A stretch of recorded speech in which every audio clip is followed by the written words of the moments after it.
This guy found out his parents had a secret second family and handled it in the coldest way possible. I found out my dad had a secret second family for 20 years, and I didn't say a word to anyone. My name's Nathan, and I have always been the quiet one in my family, the one who observes, the one who notices things. So when things stopped adding up, I didn't panic, I just started paying attention. It started with a receipt. Dad left his jacket at our house after Sunday dinner, and Mom asked me to check the pockets before she put it in the wash.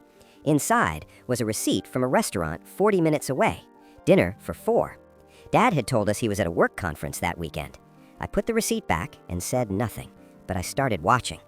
Over the next 3 months, I noticed Dad's phone always face down at the table. He took calls in the car. He had a second email account open on his laptop once when he forgot to close it. I wrote everything down. Then, one Saturday, I followed him. Not close, just enough. He drove 40 minutes across town and pulled into a quiet street. A woman came out of the front door to meet him, 2 kids behind her, a boy and a girl. The boy looked like my brother did at that age. I sat in my car and took photos. Then I drove home. I spent 2 weeks thinking about what to do. I didn't tell my mom, not yet. Instead, I contacted a family lawyer and explained the situation. She walked me through exactly what my mom would be entitled to if the marriage ended. The house, half of Dad's pension, 20 years of shared assets. I put together a folder, every receipt, every photo, every inconsistency I had documented over 3 months. Then I booked a private dinner with my mom, just the 2 of us. I slid the folder across the table. She opened it. She didn't cry. She just turned each page slowly and nodded, like she had always known something was wrong but could never prove it.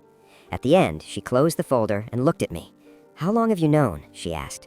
3 months, I said. "Why didn't you tell me sooner?" "Because I wanted to make sure you had everything you needed before you had to feel it," I said.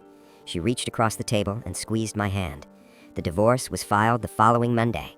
Dad called me 2 weeks later asking if I knew what was going on. I told him I did. He asked me why I hadn't come to him first. I told him he had 20 years to come to us first. He hung up. Mom got the house. She repainted the living room last month. She said it was the first thing she had done just for herself in 20 years. Follow for more.